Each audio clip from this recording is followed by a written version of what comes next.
ఆరోగ్యం పద్మబంధు వితరతు నితరాం సంపదం శీతరశ్మి భూలాభం భూమిపుత్రః సకలగుణయుతాం వాగ్విభూతిం చ సౌమ్యః సౌభాగ్యం దేవమంత్రి రిపుభయశమనం భార్గవః శౌర్యమార్గీ దీర్ఘాయు సంహికేయః విపులతరయసకేతు ఆచంద్రతారం అరిష్టాని ప్రణశ్యంతు దురితాని భయాని చ శాంతిరస్తు శుభం మేస్తు గ్రహా కుర్వంతు మంగళం.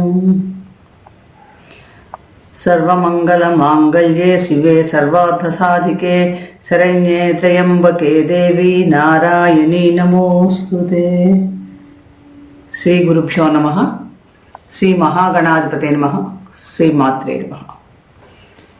Welcome to Mihiravani YouTube channel. మీ డాక్టర్ సుందరి ప్రేక్ష. ముందుగా ప్రేక్షకులందరికీ శ్రీ క్రోధీ నామ సంవత్సర ఉగాది శుభాకాంక్షలు. ఈరోజు మనం ఈ వీడియోలో నూతన సంవత్సరం వస్తుందనగానే అందరం ఎదురు చూసే ఈ సంవత్సరం ఎలా ఉండబోతోంది, ఈ సంవత్సర ఫలితాలన్నీ మనకు అనుకూలంగా ఉంటున్నాయా లేదా అనే అనేక విషయాలు తెలిసిన చాలా ఆసక్తితో ఎదురు చూస్తూ ఉంటాము. కాబట్టి శోభకృతకు వీడ్కోలు చెప్తూ శ్రీ క్రోధినామ సంవత్సరానికి స్వాగతం పలుకుతాం. ఎక్కువ కాలం ఒకే రాశిలో సంచరించే గ్రహాలైన గురు, శని, రాహు, కేతువులు, రవి, కుజుల సంచార ప్రకారం సంవత్సరం ఫలితాలు మనకి చెప్పుకుంటూ ఉంటాం. ఈ క్రోధినామ సంవత్సరంలో ఈ గ్రహాలు ఎటువంటి శుభ ఫలితాలను ఇస్తున్నాయి, ఆదాయ వ్యయాలు ఎలా ఉండబోతున్నాయి, రాజపూజ అవమానాలు, పదవీ లాభ సూచనలు ఉన్నాయా, అలాగే స్థానచలనం, విదేశ యోగాలు కనిపిస్తున్నాయా, ధనలాభాలు ఎలా ఉన్నాయి, ఇది అనేక విషయాలు మన అదృష్టం ఎలా ఉండబోతోంది ద్వాదశ రాశుల వారికి తెలుసుకునే ప్రయత్నం చేద్దాం. ముఖ్యంగా గురువు ప్రతి సంవత్సరం ఒక రాశి మారుతూ ఉంటాడు. ఆయన రాశి మారినప్పుడల్లా ఒక నదికి మనకి పుష్కరాలు వస్తూ ఉంటాయి. శ్రీ క్రోధినామ సంవత్సరంలో మే 1వ తారీఖున గురు భగవానుడు మేషరాశి నుండి వృషభ రాశిలోకి ప్రవేశిస్తున్నాడు. వృషభ రాశిలో ప్రవేశించిన సమయానికి మనకి నర్మదా నదికి పుష్కరాలు వస్తాయి. కాబట్టి ఈ పుష్కరాలు 1/5/2024 నుండి 12/5/2024 వరకు ఉంటాయి. ఈ 12 రోజుల పాటు ఈ నర్మదా నదిలో పుణ్యనదీ స్నానాలు చేసిన వారికి, అలాగే పుణ్యకార్యాలు ఆచరించిన, పితృదేవతలకి సంతృప్తి వచ్చిన, కార్యక్రమాలు చేసిన అనేక పుణ్యఫలాలు లభిస్తాయని చెప్పి మనకు శాస్త్రాలు చెప్తుంది. అలాగే ఏమాత్రం కొద్ది దానం చేసినా కూడా ఈ పుష్కర సమయంలో అనంతమైన ఫలాన్ని మనం పొందగలుగుతాం. అలాగే ఈ క్రోధినామ సంవత్సర ఫలితాలు మనకి 9/4/2024 నుండి 30 మార్చి 2020 వరకు వర్తిస్తాయి. ఒక్కొక్క రాశి గురించి మనం ఫలితాలకు వెళ్ళబోయే ముందు ఆ లలితా పరమేశ్వర అమ్మవారి అనుగ్రహం సంపూర్ణంగా మనందరి మీద ఉండాలని ప్రార్థిస్తూ, ధనస్సు రాశి. ధనస్సు రాశి అంటే మూలా నక్షత్రంలో పుట్టిన వాళ్ళు 1, 2, 3, 4 పాదాలు, అలాగే పూర్వాషాఢ నక్షత్రం 1, 2, 3, 4 పాదాలు చెందినవారు, ఉత్తరాషాఢ 1వ పాదంలో జన్మించిన వారికి ధనస్సు రాశి అవుతుంది. అలాగే ఎవరి పేర్లో అయినా మొదటి అక్షరం ఏ, యో, బా, చి, భూ, దా, భా, డా, బే అనే అక్షరంతో మొదలవుతాయో వారిది కూడా ధనస్సు రాశి అవుతుంది. రాశ్యాధిపతి గురువు. శ్రీ క్రోధినామ సంవత్సరంలో ధనుసు రాశి వారికి మనం గోచారం గమనిస్తే ఆదాయం 11, వ్యయం 5గా ఉన్నాయి. అలాగే రాజపూజ్యం 7, అవమానం 5.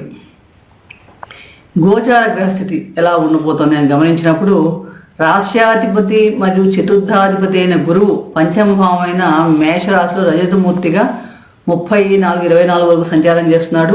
తదుపరి 1/5/24 నుండి షష్టమ భావమైన వృషభ రాశిలో రజతమూర్తిగా సంచారం. దీని సంచారం వలన సంవత్సర ప్రారంభ కాలంలో చక్కగా ధనలాభ సూచనలు గోచరిస్తున్నాయి. చక్కగా సంతాన సౌఖ్యం ఉంటుంది. చేసే పనులతో కూడా మంచి అనుకూలత కూడా గోచరిస్తోంది. కుటుంబ సౌఖ్యం కూడా ఉంటాయి.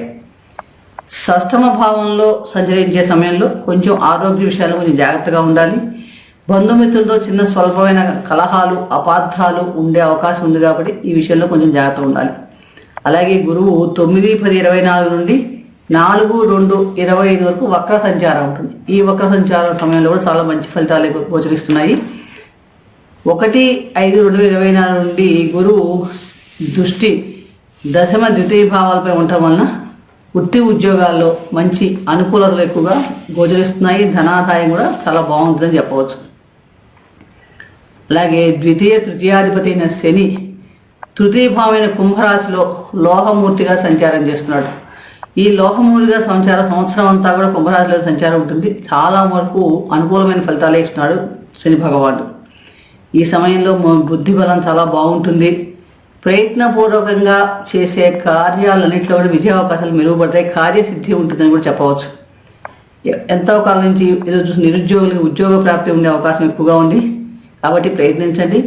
ధన వృద్ధి, సేవకుల వల్ల కూడా మంచి సౌఖ్యం, అంటే మీ కింద పనిచేసే వాళ్ళందరూ కూడా మీకు మంచిగా సహాయ సహకారం అందజేస్తారని కూడా చెప్పవచ్చు. 29/6/24 నుండి 15/11/24 వరకు శని భగవానుడు వక్ర సంచారం చేస్తాడు. ఈ వక్ర సంచార సమయంలో మటుకు కొంచెం సామాన్య ఫలితాలు ఎక్కువగా ఉంటాయి. 29/3/25 నుండి మీనరాశిలో లోహమూర్తిగా సంచారం ప్రారంభమవుతుంది.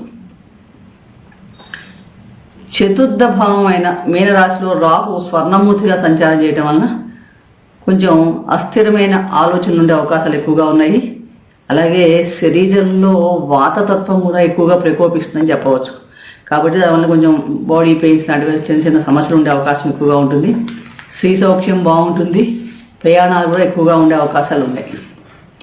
కేతు సంచారం గమనించినప్పుడు దశమ భావమైన కన్యలో స్వర్ణమూర్తిగా సంచారం చేయటం వలన చక్కగా శారీరక సౌఖ్యం బాగుంటుంది. మానసికంగా ఆనందంగా ఉంటారు. భోజన సౌఖ్యం కూడా ఉంటాయి. అలాగే ఉద్యోగంలో కీర్తి ప్రతిష్టలు ఉండే అవకాశాలు కూడా ఎక్కువ కనిపిస్తున్నాయి. ఇక రవి సంచారం గమనించినప్పుడు రవి ప్రతి నెల కూడా ఒక రాశి మారుతూ ఉంటాడు. ముఖ్యంగా భాగ్యాధిపతి అయిన రవి, ధనుసు రాశి వారికి భాగ్యాధిపతి రవి. ఈ భాగ్యాధిపతి అయిన రవి 14/5/24 నుండి 16/15/6/24 వరకు షష్టమ భావమైన వృషభ రాశిలో లోహమూర్తిగా సంచారం చేయడం వలన ఆరోగ్యం చాలా బాగుంటుంది. అలాగే ఉత్సాహంగా కార్యాలు చక్కగా పాల్గొంటారు. శత్రువులపై విజయ అవకాశాలు మెరుగుపడతాయని చెప్పవచ్చు. గతంలో చేసిన రుణాలు ఏమన్నా ఉంటే ఆ రుణాలన్నీ తీర్చే అవకాశాలు కూడా ఈ సమయంలో ఎక్కువగా ఉంది. కార్యజయం కూడా గోచరిస్తోంది. అలాగే రవి 16/9/24 నుండి 17/10/24 వరకు దశమ భావమైన కన్యారాశిలో సంచరించే సమయంలో ధనలాభ సూచనలు, ప్రభుత్వం మూలంగా చక్కగా మీకు మంచి అనుకూలత, బంధుమిత్రులతో సమాగమం ఉంటాయి. అలాగే రాజకీయ వ్యవహారాల్లో ఉన్న వారికి మంచి విజయ అవకాశాలు కనిపిస్తాయి. పదవీ లాభ సూచనలు కూడా. రవి 17/10/24 నుంచి 16/11/24 వరకు లాభస్థానమైన తులలో సంచరించే సమయంలో చాలా శుభకార్యాల్లో చక్కగా పాల్గొంటారని చెప్పవచ్చు. ఆర్థికంగా కూడా చాలా బాగుంటుంది. ఎవరైనా ప్రమోషన్స్ కోసం కానీ రాజకీయ రంగాల్లో ఉన్న వారికి కానీ పదవులు లభించడం కూడా ఈ సమయంలో చక్కగా గోచరిస్తోంది. శారీరక సౌఖ్యం బాగుంటుంది. అలాగే స్థిరాస్తులు కూడా పెరిగే అవకాశాలు కూడా కనిపిస్తున్నాయి. రవి 12/2/25 నుండి 14/3/25 వరకు తృతీయ భావమైన కుంభరాశిలో సంచరించే సమయంలో చాలా బాగుంటుంది. ధనప్రాప్తి, సంతాన మూలకమైన సౌఖ్యం ఉంటుంది. ఆరోగ్యం బాగుంటుందని చెప్పవచ్చు. అలాగే బంధుమిత్రుల యొక్క సహాయ సహకారాలు, మిత్రుల యొక్క సహాయ సహకారాలు చక్కగా దొరుకుతాయి. మీకు శత్రువులపై విజయ అవకాశాలు కూడా లభిస్తున్నాయి. ఇక మన కుజ భగవాన్ సంచారం గమనించినప్పుడు కుజుడు ధనుసు రాశి వారికి పంచమ వ్యయాధిపతి. పంచమ వ్యయాధిపతి అయిన కుజుడు 12/7/24 నుండి 26/8/24 వరకు షష్టమ భావంలో సంచరించే సమయంలో చాలా అనుకూలమైన ఫలితాలు కలుస్తున్నాయి. ఈ సమయంలో రుణాలు తీర్చడం, ఆరోగ్యంగా ఉంటుంటే రోగాలు ఏమైనా ఉంటాయి తగ్గుముఖం పడటం, ఉపశమనం కలగడం ఇలాంటివన్నీ గోచరిస్తున్నాయి. ధన సంపాదన కూడా చాలా బాగుంటుంది. సకల రంగాల్లో కూడా మీకు చక్కగా కార్యసిద్ధి గోచరిస్తుంది. ఈ సమయంలో కీర్తి ప్రతిష్టలు పెరగడం, సంఘంలో గౌరవం అభివృద్ధి చెందడం, అందరినీ మీ కృషికి గుర్తించడం వంటి సుఫలితాలు గోచరిస్తున్నాయి. మిగిలిన సమయాల్లో కొంచెం సామాన్యంగా ఉంటుంది. మొత్తం మీద మనం గోచార గ్రహస్థితి గమనిస్తే కనుక ధనుసు రాశి వారికి చాలా వరకు అనుకూలమైన ఫలితాలే గోచరిస్తాయి. అంటే అత్యంత శుభకాలంగానే ఉండబోతోంది క్రోధీనామ సంవత్సరం అని చెప్పుకోవచ్చు. ఈ సంవత్సరం అంతా చక్కగా ఆరోగ్యం చాలా బాగుంటుంది. అలాగే కుటుంబ సంబంధ విషయాల్లో అనుకూలమైన ఫలితాలు గోచరిస్తున్నాయి. తల్లిదండ్రులు ఆరోగ్యం బాగుంటుంది. వాళ్ళ సహాయ సహకారాలు మీకు ఈ సమయంలో లభిస్తాయి. అలాగే విద్యార్థులకు కూడా ఈ సంవత్సరం అంతా కూడా చాలా అనుకూలంగా ఉంది. ఈ సంవత్సరం ధనుసు రాశి వారికి మొత్తం మీద రుణాలు కానీ చేయడం అవసరం రాదు. అలాగే రోగాలు కూడా బాధించవనే చెప్పవచ్చు. వైవాహిక జీవితం చాలా బాగుంటుంది. భాగస్వామ్య వ్యాపారాలు కూడా అనుకూలిస్తున్నాయి. మీ కోరికలు ఎప్పటి నుంచో తీరని కోరికలు ఏమంటే ఆ కోరికలు తిరిగే శుభ సమయం కూడా ఈ సమయంలో మనకి చక్కగా కనిపిస్తుంది. అదృష్టం కలిసి, ఒక రకంగా చెప్పాలంటే అదృష్టం కలిసి వస్తుందని చెప్పవచ్చు. కాబట్టి ఈ సమయాన్ని సద్వినియోగం చేసుకోండి. ఈ సంవత్సరంలో ఎక్కువగా ధనుసు రాశి వారు తీర్థయాత్రలు చేస్తారు, విదేశీయానం చేసే అవకాశాలు కూడా కనిపిస్తున్నాయి.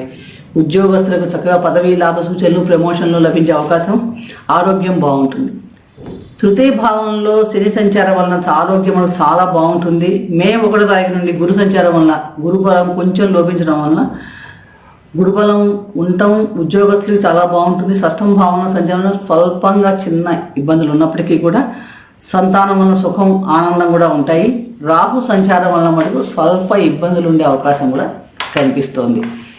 మొత్తం మీద ధనుసు రాశి వారికి అబౌవ్ 80% అనుకూలమైన ఫలితాలు గోచరిస్తున్నాయి.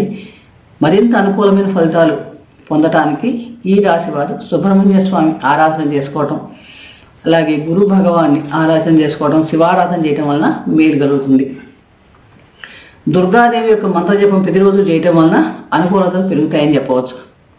ముఖ్యంగా మీ జన్మ నక్షత్రం రోజు మీ జాతక ప్రకారం మీకు ఏ దశ నడుస్తుంటే కనుక ఆ దశానాథునికి జపం చేసుకోవడం వల్ల కూడా మంచి అనుకూలమైన ఫలితాలు పొందగలుగుతారు.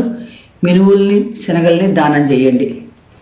ఈ సంవత్సరంలో మీకు సోమ, మంగళ, గురువారాలు చాలా అనుకూలంగా ఉంటాయి. అంటే ఎటువంటి శుభకార్యాలు మొదలు పెట్టాలో, మంచి పనులు చేయాలన్నా కూడా, ఏ కార్యక్రమాలు మొదలెట్టన్నా కూడా ఈ రోజుల్లో చేస్తే కనుక అనుకూలతలు పెరగడానికి అవకాశం ఎక్కువగా ఉంది. అలాగే ముఖ్యంగా ధనుసు రాశి వారు గురువారం నాడు 5 బ్రాహ్మణులకి ధన్యం దక్షిణాపూర్వకంగా దానం చేసి ఆశీర్వాదం పొందితే కనుక చాలా అనుకూలమైన ఫలితాలు పొందగలుగుతారు. అలాగే దక్షిణామూర్తి స్తోత్ర పారాయణ చేసుకోండి, ఉత్తమమైన ఫలితాలు కలుగుతాయి. కందాయ ఫలాలు గమనించినప్పుడు మూలా నక్షత్రం వారికి మొదటి నెలలో 4 నెలలు కూడా కొంచెం ఆరోగ్య విషయంలో జాగ్రత్తగా చూసుకోవాలి. మిగిలిన 8 నెలలు కూడా చక్కగా ధనాదాయం చాలా బాగుంది. పూర్వాషాఢ వారికి సంవత్సరం అంతా కూడా ధనలాభ సూచనలు గోచరిస్తున్నాయి.